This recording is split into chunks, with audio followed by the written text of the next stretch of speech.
In today's video, I'm going to teach you how to sign in Dhgate. First, open your browser and go to dhgate.com. Confirm the address bar shows the official site before entering any information. Once the homepage loads, look toward the upper right corner for the sign in link or profile icon.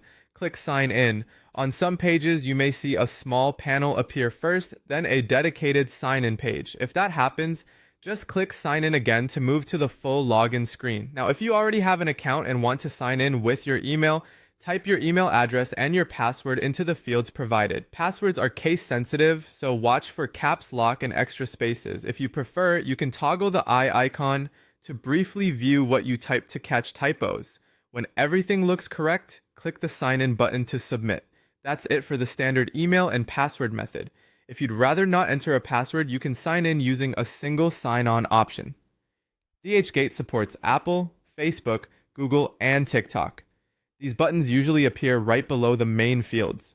Choose the provider you already use and want to connect. Let's walk through the Google example so you know what to expect. Click the Google option. A small window will open asking you to choose an account. Select the email you want to use for Dhgate. If you don't see it listed, there will be an option to use another account and enter it. After selecting the account, click Continue.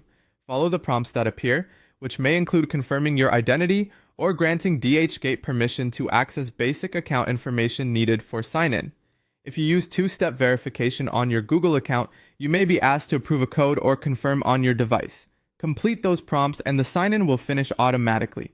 Once you're signed in, you'll return to Dhgate and should see that you're logged in, often indicated by your profile icon, your account name, or access to your orders and messages. From here, you can browse, add items to your cart, and check out as needed. If you're on a shared device, remember to sign out when you're done.